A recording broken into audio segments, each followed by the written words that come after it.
The light hit me before I even understood why I had stopped walking. Sparks poured off the north wall like a bright waterfall, bouncing off steel and dying on the floor in tiny points of light. The air in the half-built bay on the south side of Chicago was so cold it bit the inside of my nose. Every breath turned into a thin white cloud. Slush clung to my boots. Extension cords ran across the concrete like dark veins, feeding a generator that growled in the corner. The metal around me held the cold the way stone holds night. Bare columns, raw beams, unfinished walls. It was the kind of place where one mistake could sit quiet for months and then ruin lives in a second. I was supposed to be in and out. Take one look at the bracing, sign off on the plan, go back to my office, and get on a call with the city before lunch. My phone vibrated in my coat pocket, buzzing against the rolled drawings. I let it buzz. Another shower of sparks flared. A welding arc hissed and snapped, bright enough to paint the steel white for a heartbeat. I stepped closer, lifting my collar against the wind that pushed through the unfinished seams. "Hot work on the north wall," I called, raising my voice over the generator. "That section is not cleared until the strut is pinned and the sway brace is locked."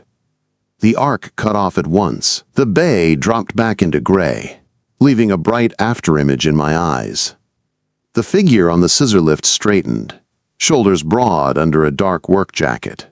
Gloves, hood, welding mask down. Then a hand went up. The mask lifted. The work light caught her face like it had been waiting. Dark hair was pinned back under a bandana, loose waves escaping around her cheeks. Soot dusted her skin in small specks that looked almost like freckles. Her eyes were steady and dark, fixed right on my face. Not drifting, not shy. Clear and alert, with a small tease at the corners, like she was a half step ahead of me and wanted to see what I did next. "I'm cleared," she said.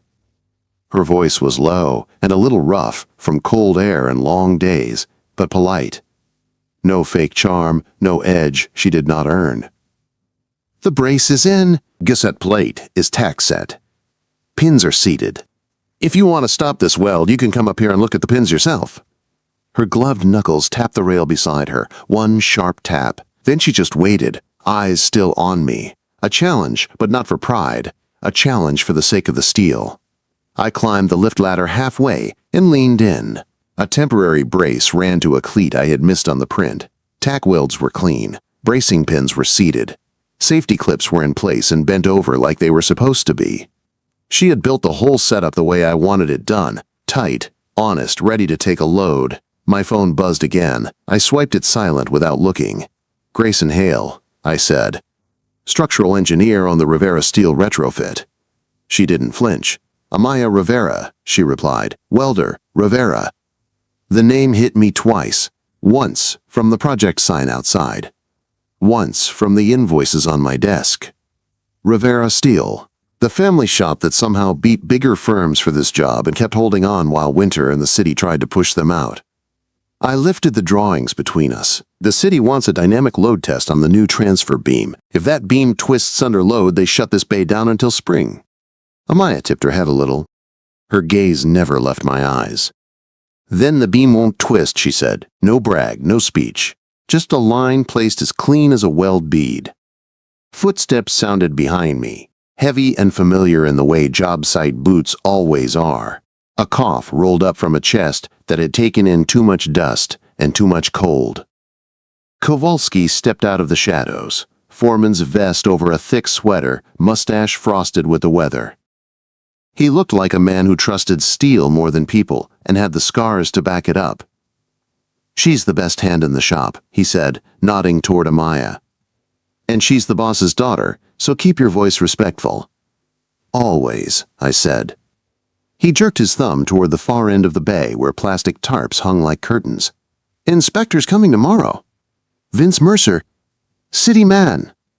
He likes clean boots and dirty deals." At that name, something changed in Amaya's face. The hint of a smile stayed, but the warmth dropped out of it for a second. "Vince," she said, like the word had grit in it. Kowalski lowered his voice. He's been sniffing around the permit like a dog outside a butcher's shop. If he finds anything he can twist, he'll twist it. I looked back at the transfer beam. The steel that would carry the load of an upper level and keep a roof from sagging. The numbers in my head were clear. If that beam buckled, this whole bay became a story on the evening news. Steel did not care about politics. It cared about pins, bolts, welds, heat, and truth. Amaya dropped her mask and lit the arc again. Sparks bloomed bright and wild, filling the air with the sharp, clean smell of hot metal and ozone. The growl of the generator swallowed the rest of the world. I was supposed to head back to my office. Instead, I stayed until she finished the pass. Not because the drawings required me to, because leaving felt wrong while she was up there alone carrying the heat for my calculations. By the time she killed the arc and lowered the mask again, my call with the city was long past. My phone showed missed calls and reminders. I cleared the screen with my thumb and slid it back into my pocket. The next morning, the wind cut sharper. The sky over the south side was the color of flat steel. Snow had turned to gray slush, and the whole bay felt even colder. Vince Mercer walked in like he was visiting a showroom, not a live job. Long coat that did not belong near mud. Shoes polished so bright they looked fake against the dirty floor. Hard hat sitting on his head like you wore it for the photo, not the work. Clipboard tucked under one arm, city badge clipped where everyone could see it. He chewed gum slow and loud. "Morning," he said, sweeping his eyes over the bay without letting them land on any one face for long. "Which one of you is in charge?" "Foreman," Kowalski said, stepping up. "Rivera Steel." Vince's gaze passed over him, touched on me for half a second, then moved to Amaya standing by a rack of filler rods. Her gloves were tucked into her belt. Her bandana was tied tight. Her posture was straight. Vince's gum popped. "Cute," he said, nodding once toward the welding setup like it was a toy. "City's got a list of requirements for dynamic load tests. I'm here to make sure this operation is ready." I stepped forward and held out my hand. "Grayson Hale, engineer of record." He looked at my hand. He did not take it. "Engineer," he said. "Great. You understand liability." He flipped his clipboard open with 2 fingers like the paper might stain him. "My notes say there was a delay on inspection documentation. There's also a concern about bracing on the north wall. If something shifts under load, that's an automatic stop." Not my choice. Policy. "We'll pass inspection the right way," I said. "Every brace is logged, every pin is tagged, every bolt is torqued and marked. The documentation is ready." Vince leaned closer to me, voice dropping like we were sharing a joke. I could smell his gum. "Documentation can disappear," he said. "Schedules can slip. Winter gets expensive." Quote. Amaya moved closer, just enough that I could feel her in my side view. She did not hide behind me. She did not try to cut me off. She simply stepped into the geometry of the moment and changed it. "Inspector Mercer," she said. Her tone was even. "If you're here to inspect steel, inspect steel. If you're here for anything else, you're in the wrong building." His smile froze for a second, then flattened. "Watch your tone," he told her. I shifted half a step, quiet, placing myself between him and the work area. Not dramatic, just a wall. "Let's walk the bracing line," I said. "You'll see the pins and the torque marks. Then you can sign your report." He stared at me long enough to make a point, then turned, shoes leaving clean prints on dirty concrete. "Fine," he said, "but I'm thorough." 3 days to the load test, 1 inspector who liked shortcuts, 1 beam that could not fail, 1 welder I trusted more than the man with the badge. And for the first time in a long time, my schedule did not feel like the most important thing in the room. The dynamic load test went on the calendar for Friday. 3 days, 1 beam, 1 shot to keep this bay open through winter.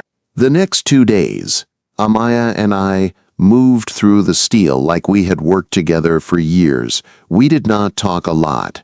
We did not have to. I checked calculations, adjusted temporary supports, and traced the load path with chalk on the beam. She measured, cut, ground, and welded. She treated every joint like it mattered, because it did. On Wednesday night, the bay emptied. The generator died down. The last crew truck pulled away. The city lights outside turned the snow at the curb into a flat gray line. Kowalski locked the tool cage and waved once on his way out. "You two don't stay all night," he said. "This place will be here in the morning."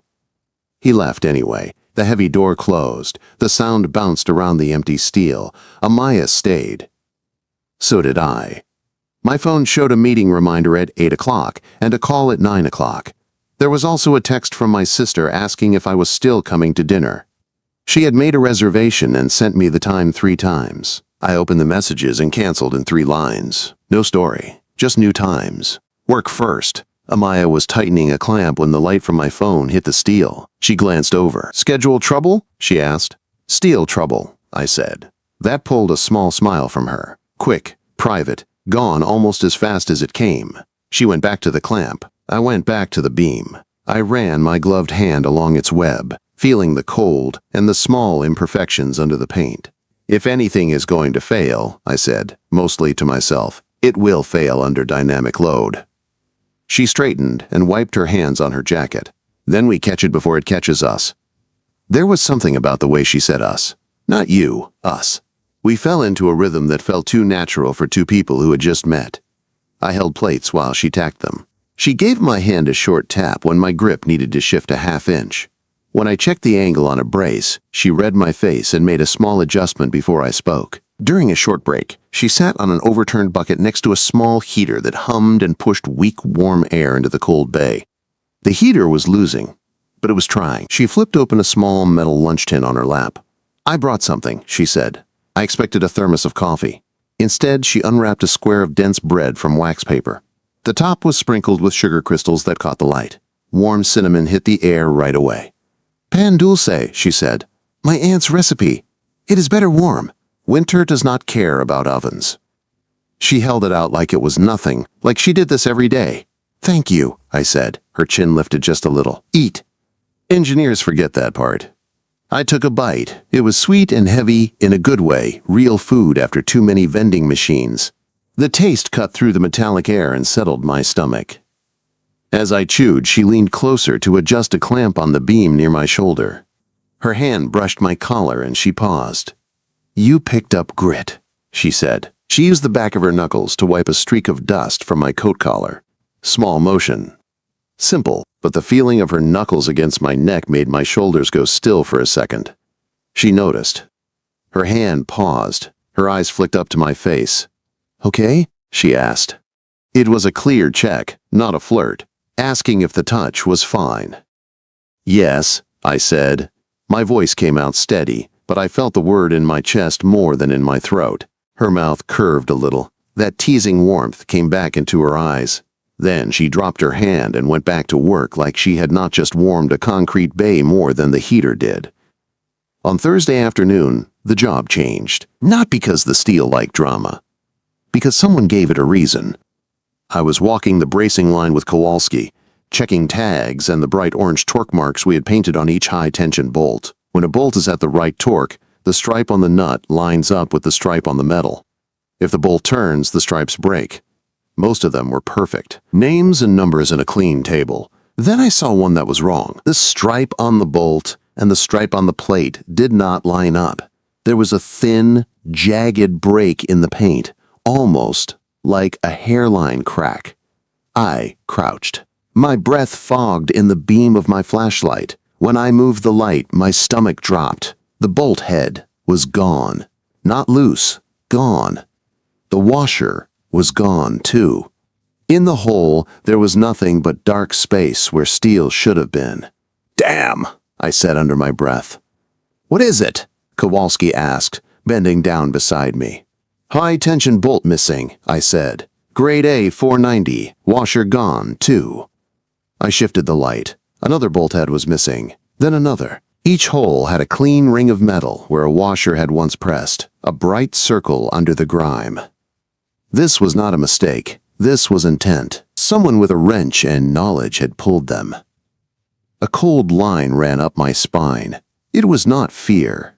It was math. I could see the load path in my head, the way the beam would twist under dynamic load with those bolts gone. I pulled out my phone and started taking pictures. Wide shots. Close-ups. The broken torque stripes. The empty holes. I made sure the time and date showed in the frame. Who would do this? Kowalski muttered. I did not say the name that flashed in my head. A man with polished shoes and a city badge who liked encouragement. We moved down the line to the diagonal bracing. Those braces kept the beam from rolling during temporary loading. Each pin should have had a cotter clip fully seated and bent over. I found one clip hanging loose, barely holding the pin. The pin itself was pulled halfway through, like someone had started to remove it and then stopped. Under normal conditions, it might have stayed. Under vibration, under a live dynamic test, it would walk out. The brace would slacken. The beam would twist. My hands stayed steady. My jaw did not. We have sabotage, I said quietly. My body went still in a different way. Not in fear. In focus. I felt Amaya before I saw her. The quick, even sound of her boots on concrete. The way the air shifted when she got close. She came up beside us with her welding mask hooked at her hip, gloves tucked into her back pocket. What happened? She asked. I held my phone where she could see the picture. Look! Her eyes sharpened. She crouched next to me, gloved fingers tracing the edge of the hole without touching inside. High-tension bolts, she said. Grade A 490. Washers were here. She pointed at the clean ring. Someone pulled them. Recently. She glanced up at the torque paint marks. And the seal is broken. They were right at last check. Kowalski swore. This is someone trying to get us shut down. Amaya swallowed, but her voice did not shake. Or trying to make us fail the test so they can say we are not fit for this job. I could feel the wind cutting through the bay doors. It hit her side of the body first. Without thinking too hard, I shifted closer and turned a little so my coat blocked the draft from her. It was a small thing. Angle my body, break the wind. Her shoulder brushed my arm, she noticed. She did not step away. That small permission did something to me. It tied the job to more than bolts and plates. It tied it to the person who would be under this steel with me when the load hit. What do we do? Kowalski asked. We replace every missing bolt, I said. With new washers. We repin and relock that brace. Then we reinforce the region around that joint before the crack grows. Amaya's head snapped toward me. There is a crack? I shifted the flashlight and ran it along the beam web. You could barely see it. A faint line at the toe of a weld near the connection. Hair thin and new. The start of one, I said. If we pretend it is not there, the load test will rip it open. Her eyes narrowed, not in fear, in calculation. Then we do not pretend. We moved fast, because steel does not reward slow pride. It only rewards correct action. While Kowalski unlocked the bolt cage, I logged the missing inventory by hand and printed the photos on the office printer so there was more than just a digital record. Ink on paper still matters when someone tries to make evidence vanish. Amaya laid out the fix like she was laying out a recipe. Fish plates on both sides, she said, drawing rectangles on the beam with chalk. Grind to clean metal. Preheat. Run multiple passes. Then we check with mag particle. I opened my laptop on a work table and rechecked the capacity with added plates. I adjusted the temporary jacks to take some of the strain off the joint while we worked. We were not just trying to make it look better, we were restoring strength. The bay grew colder as the day dropped. The Chicago wind pressed against the tarps. The heater hummed louder, losing the fight. We did not leave. The beam and the bolts and the quiet line on that web were ours to answer for now. We pulled new high-tension bolts from the cage one by one. I watched the numbers on the inventory sheet as carefully as I watched the steel. 4 missing, I said. 4 replaced.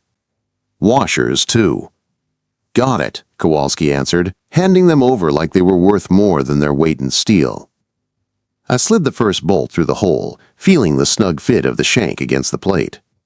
Washer, nut, then the long, slow pull of the torque wrench until it clicked at the specified value. No guessing. No, close enough. Real torque. Orange torque seal paint went on in a clean stripe from the nut to the plate. If that nut shifted even a fraction later, the paint would crack and tell on it. We did it again. And again. An entire connection rebuilt in careful, measured moves.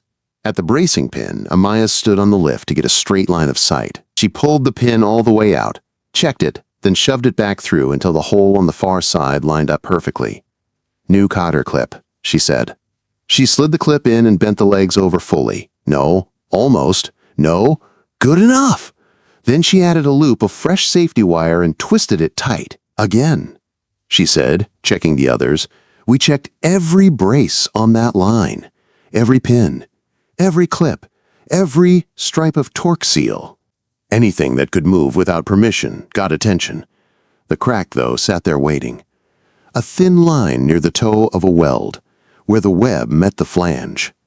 Not big, not loud, just patient. Amaya adjusted the lift and rolled in close. I set a tray with a temp stick kit, a heat gun, and a grinder on the platform for her. We were both quiet. The base settled around us like it knew this part mattered more than the rest. "They tried to make you fail," I said. "They tried to make the steel fail," she corrected. "I just live under it." She pushed her bandana tighter under her helmet and tugged her gloves on, flexing her fingers inside the leather. I stayed on the ground beside the lift, one hand on the rail, flashlight beam cutting across the joint as she started grinding. Old paint and scale flew in small sparks as she took the crack down to clean, bright metal. She moved slow and even, careful not to chase the crack too far but not leaving any of it hidden. When she finished, the line was gone, replaced by a smooth, shining V ready to be filled. "Preheat," she said. I held the heat gun, aiming it at the steel, while she checked temperature with a temp stick. At 250 degrees Fahrenheit, the stick smeared, and she gave a small nod. "Hold it," she said, holding. I answered. Then she struck the arc. Light exploded in the bay. The sound of the weld filled the air, a sharp hiss and crackle that swallowed the outside world. Ozone burned the back of my nose. The Chicago cold fought with the heat rising off the steel, making a strange fog near the joint. I watched the puddle move along the groove, a small pool of molten metal that could either save a connection or hide a future fracture. The puddle followed her hand, steady and controlled. "Root pass in," she called through the mask. "Time?" 40 seconds, I said, checking the watch I had clipped to the rail. She held the arc a moment longer, then broke it, and let the metal cool just enough. No rushing, no idle time. Layer by layer, she built up the weld. Each pass, she chipped away the slag, brushed, and checked. I watched for distortion, for any sign the beam was moving. The laser levels line stayed where it should, cutting the edge of the plate in a straight line. Once the fish plates went on, she repeated the whole thing. Grind, preheat, weld, chip, check. Hours passed, measured in passes and temperature readings instead of minutes. Kowalski came back in at one point with a thermos and 3 foam cups. He poured soup and left it on a crate without making a speech. The smell of broth and vegetables drifted through the metallic air. "Eat before it turns into ice," he said. We did, grabbing spoonfuls between tasks. It wasn't romantic. It was survival. The heat in my stomach felt like another kind of brace, pushing back against the cold. Near midnight, the repair was done. We wrapped the welds in insulating blankets and let them cool slow. No sudden chill, no quick shock. Then came the test we could control. Mag particle. I sprayed white contrast paint along the weld toes and waited for it to dry. Then I dusted fine black particles over the area and held an ultraviolet light close.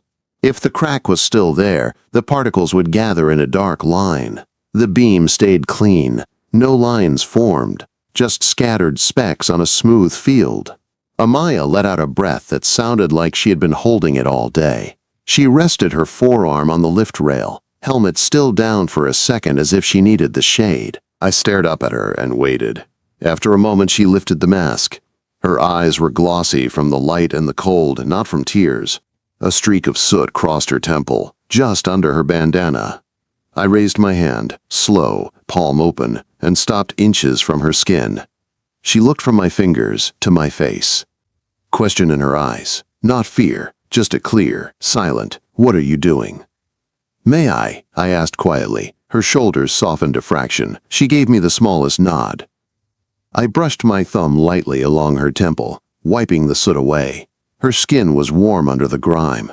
I pulled my hand back as soon as it was gone. "Thank you," she said. "For the soot?" I asked. "For staying," she said.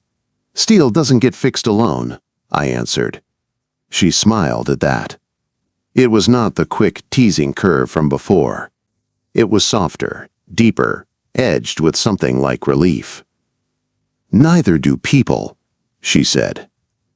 The words landed harder than I expected. I looked away for a second, at the beam that was now stronger than the story someone tried to write for it. The torque stripes were clean. The plates were solid. The braces were locked. Friday came with air so cold it made the metal sing when you tapped it. Vince showed up right on time. Same long coat, same polished shoes, same hard hat, sitting too high. The only thing different was the way his eyes moved. More alert, less lazy. He headed straight for the repaired joint, chewing his gum like nothing had changed. "Big night?" he asked, crouching down. "Necessary night," I said. He frowned at the plates, the welds, the new torque stripes. "Repairs like this need authorization. If you weld structural members without approval, I can shut this down." Amaya stepped up from behind my right shoulder, welding mask in one hand. Her jaw was set. There was no fear on her face, only a steady kind of anger. "If you are here to make the steel safe," she said, "this is what that looks like." Vince gave her a slow once-over with his eyes. It felt like he was checking for weakness, not for truth. "You must be Rivera," he said. "Shame if this shop gets buried in red tape."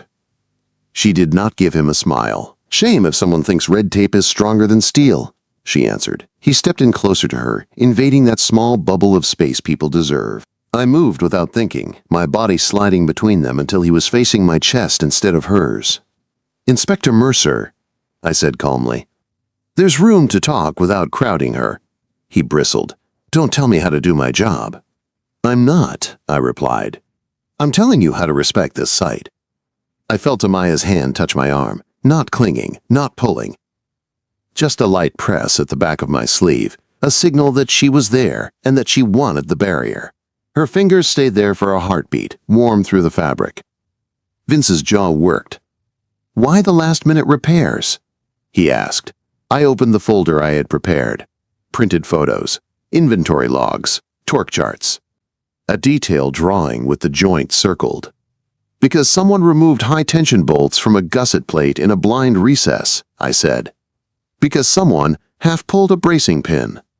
Because those actions would have caused torsion and crack growth under dynamic load." Quote, I laid the photos out on a nearby table, the broken torque stripes, the empty holes, the clean washer rings, the missing bolts in the cage log. Kowalski dropped a second folder next to mine. "Tool cage was locked," he said. "Only 3 keys, mine, Rivera's, and the inspector's temporary access badge." Vince's chewing slowed. His eyes flicked between the pictures, the joint, and my face. "That's a serious accusation," he said. "Then take it seriously," I replied. "We've already requested badge logs from the North Door reader and a new inspector for future visits." "And we called the union," Kowalski added. A woman in a union jacket walked in as he said it, with a city security officer at her side. The officer held a small tablet. "Inspector Mercer," the officer said. "Badge logs show your ID used at 11:46 p.m. Wednesday at the North Bay door. No visit was scheduled." Vince's gums stopped moving. He tried to laugh it off. "I was verifying." "Verifying with missing bolts?" the union representative cut in. "In the middle of the night? Alone? Without the foreman?" Quote. Vince's shoulders stiffened. The shine on his shoes did not help him now. The officer held out a hand. "We need you to step outside while we sort this. Your report will be reviewed." For the first time, Vince looked small in the bay. On his way out, his eyes landed on me again. There was anger there, and something else. Surprise that someone had chosen steel over silence. "Write your report," I said quietly. "Write it clean." He did not answer. He just walked. And finally, the only thing left between us and the test was the steel itself. The dynamic load test started at noon. By then, the sky over Chicago was a flat white sheet. The cold came in sideways. Breath turned to smoke even inside the bay when the doors opened. The city engineer arrived with a small team. Different face from Vince. This one wore worn work boots and actually checked the tread at the edge of a puddle before he stepped. His hard hat was scuffed. His clipboard had actual notes on it. "Morning," he said. "You must be Hale." I nodded. "Yes, sir." Quote. He glanced at the repaired joint, at the plates, at the torque stripes. His eyes sharpened in a way I respected. He was not looking for excuses. He was looking for truth. "Rivera?" he asked. Amaya stepped forward, welding jacket on, gloves tucked into her belt, mask hanging at her side. "Yes," she said. He gave her a short nod. "Nice work on those beads," he said. "I have seen worse on brand new bridges." That small, honest praise put a tiny spark in her eyes again. We moved to the test setup. Concrete blocks were stacked on the floor near the beam. Sensors were fixed along the web and flanges. A hydraulic jack sat ready to push the load up into the steel, while a readout screen waited to show us numbers that could make or break months of work. Everyone quieted. Kowalski stood with his hands on his hips, jaws set. The union representative leaned against a column, arms crossed. The city security officer stayed near the back, tablet in hand, watchful. Amaya took a place beside the beam, one hand resting on a column. I stood at the monitor with the city engineer. "Ready?" he asked. "Ready," I said. The jack began to press. Slowly, the load transfer climbed. Numbers on the screen ticked upward. The beam took the weight and flexed, just a little. Steel always moves. It is supposed to. My eyes moved between the readout and the beam itself. The repaired joint sat in my peripheral vision, solid and quiet. The torque stripes did not crack. The plates did not shift. The brace did not twitch. At a set point, the engineer called out, "Hold!" The jack stopped. The beam hummed a little under the stress. A low tone you feel more than hear. Deflection. Within the expected curve. No sudden drops. No spikes. He watched the monitor for a full, slow count, then nodded. "Continue." We went higher. The worst-case live load. The kind of pressure that would show any lies we had told the steel. The numbers rose, plateaued, then settled. My shoulders did not move. My jaw did not, either. I kept my face flat and professional, because that was my job. Inside my chest, something tight loosened. The engineer leaned close to the screen, then stepped back and looked up at the beam. "It is good," he said. "No excessive deflection. No audible slip. Instrumentation is clean." He glanced at me. "Nice catch on the crack." "Nice weld on the plates," I said, and tilted my head toward Amaya. He followed my gaze and nodded. "Nice weld," he agreed. He signed the form on his clipboard, then handed it to me and to the union rep to countersign. Rivera Steel's bay stayed open. Winter work would go on. People would stay paid. The building would get finished the way it was meant to be. When the last sensor was removed and the jack rolled away, the bay suddenly felt bigger, lighter. The union representative clapped Kowalski on the shoulder and said, "You're clear. We'll handle the Mercer mess." She gave Amaya a look that said something more than words. Respect. Then she left. The city engineer shook my hand with a grip that meant it. "You write good reports," he said. "Better than most." I gave a small smile. Steel does not read reports. It only knows if we did it right. He liked that. He left with his crew. One by one, the others drifted out. The security officer. The helpers. The sound of their steps faded. In the end, it was just the three of us again. Me, Amaya, Kowalski. The foreman watched us for a moment, then shook his head like a man who had seen more than enough for 1 week. "I am going to check the guys on the south side," he said. "Try not to bring the city down on my head again today, yeah?" "No promises," Amaya said. He snorted, muttered something that sounded like kids, and walked off. Silence came in behind him, but it was not the same silence as the first day. The steel did not feel like a threat now. It felt like a roof we had earned. Amaya stood near the scissor lift where I had first seen her, the welding mask lifted, the strap in her hand. Her face was tired in the way that comes after real work. Soot lined the edges of her hair. A faint line from the mask sat on her forehead. I walked over, slow, giving her time to move if she wanted space.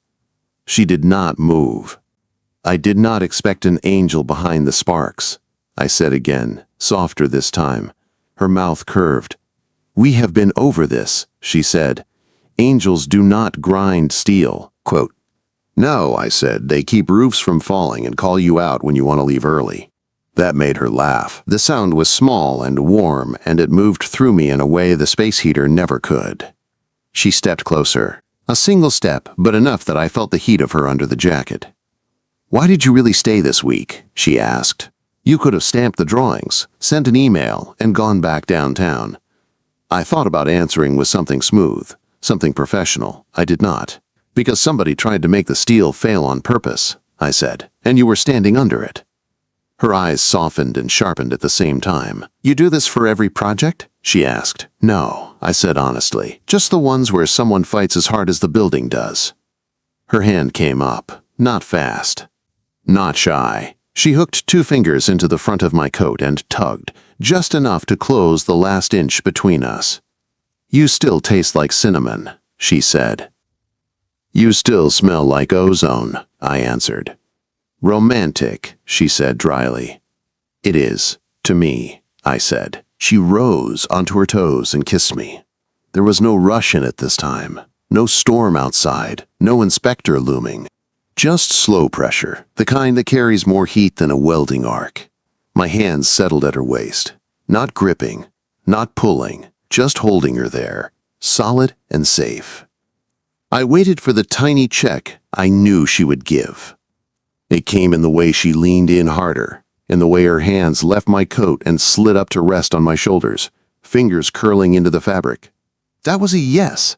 I kissed her back deeper, letting the week's tightness finally bleed out. We stood there between half-built walls and stacks of steel while winter pressed at the doors and could not get in. When we broke apart, she stayed close, forehead resting against my chest. I could feel her breathing slow down, matching mine.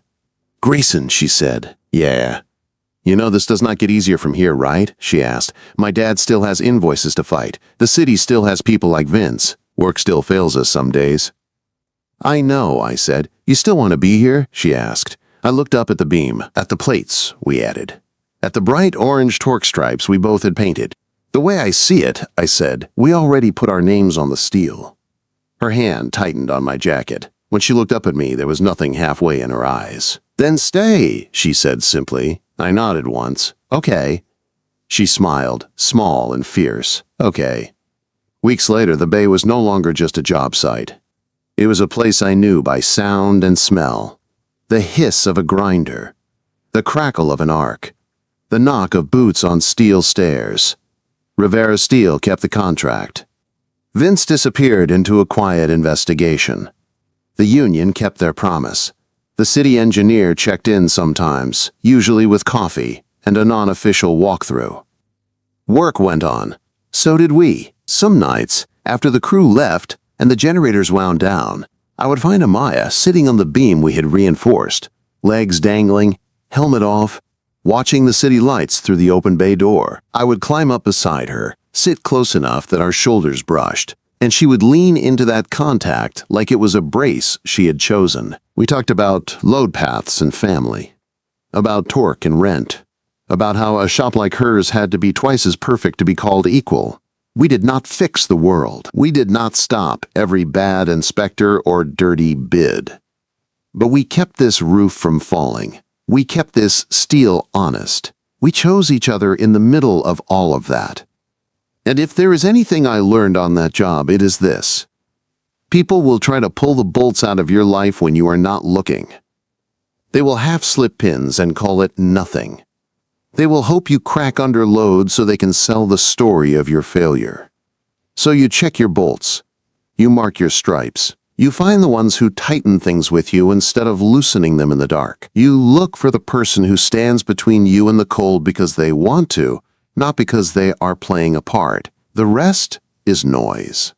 If you enjoyed this story, please like and subscribe so we can share more stories like this. Thanks for listening.